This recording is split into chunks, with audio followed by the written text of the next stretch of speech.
Hi hello. ನನ್ನ husband 5 ಮಿನಿಟ್ಸಲ್ಲಿ ಬೇಗ ರೆಡಿಯಾಗಿ ಬಾ ಅಂತ ಹೇಳಿದರು. ಯಾಕೆ ಅಂದರೆ ಕೆ ಡಿ ಮೂವಿಗೆ ಟಿಕೆಟ್ ಬುಕ್ ಮಾಡ್ಕೊಂಡಿದ್ದೀನಿ. ಹೋಗೋಣ ಬೇಗ ರೆಡಿಯಾಗಿ ಬಾ ಅಂತ ಹೇಳಿದರು. ಏನಾದರೂ ಕೆಲಸ ಇದ್ದರೆ ಬಿಟ್ಟು ಬಾ, ಬಂದು ಮಾಡಿಕೊಂಡ್ರೆ ಆಯಿತು, ಬೇಗ ಹೋಗೋಣ, ಶೋ ಸ್ಟಾರ್ಟ್ ಆಗುತ್ತೆ ಅಂತ ಹೇಳಿದರು.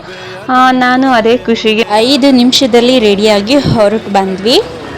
ಮೂವಿ ಸ್ಟಾರ್ಟ್ ಆಗಿಬಿಡುತ್ತೆ ಅಂತ ಹೇಳಿ ಥಿಯೇಟರ್ ಹತ್ರ ಬೇಗನೆ ಬಂದ್ವಿ. ನಾವು ಬಂದು 5 ನಿಮಿಷದಲ್ಲಿ ಮೂವಿ ಸ್ಟಾರ್ಟ್ ಆಯಿತು. ಮೂವಿ ಮಾತ್ರ ನನಗೆ ತುಂಬಾ ಇಷ್ಟ ಆಯಿತು. ಯಾಕೆಂದರೆ ಫಸ್ಟ್ ಹಾಫು ಪೂರ್ತಿ ನಗುನಲ್ಲೇ ಮುಗ್ದೋಗ್ಬಿಡುತ್ತೆ.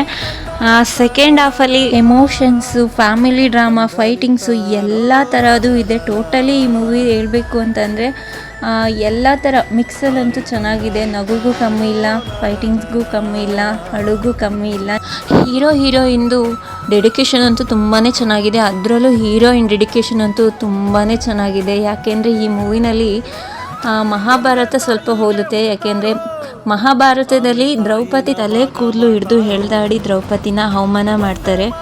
ಅದೇ ಥರ ಈ ಮೂವಿನಲ್ಲೂ ಹೀರೋಯಿನ್ ತಲೆ ಹಿಡಿದು ಅವಳ ತಲೆ ಕೂದಲು ಕಟ್ ಮಾಡಿ ಅವಳಿಗೆ ಅವಮಾನ ಮಾಡ್ತಾರೆ. ಅದನ್ನು ಕೇಳೋಕ್ಕೆ ಅಂತ ಹೀರೋ ಹೋಗ್ತಾನೆ. ಹೋದ್ಮೇಲೆ ವಿಧಿ ಇಲ್ಲದೆ ಅವನು ರೌಡಿ ಆಗಬೇಕಾದ ಪರಿಸ್ಥಿತಿ ಬರುತ್ತೆ. ಫ್ಯಾಮಿಲಿಗೋಸ್ಕರ ಹೋರಾಡೋ ಪರಿಸ್ಥಿತಿ ಬರುತ್ತೆ.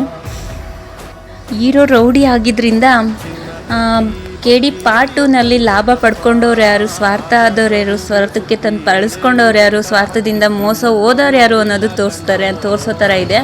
ಹಾಗೆ ಬೆಳೀತಾ ಅಣ್ಣ ತಮ್ಮದಿರು ದಾಯಾದಿಗಳು ಆಗ್ತಾರೆ ಅನ್ನೋ ಮಾತು ನಿಜ ಆಗೋ ಥರ ಕಾಣಿಸ್ತಿದೆ. ಸೊ ನಾನಂತೂ ತುಂಬ ಎಕ್ಸೈಟಿಂಗ್ ಆಗಿದ್ದೀನಿ KD ಪಾರ್ಟ್ 2 ನೋಡೋದಕ್ಕೆ.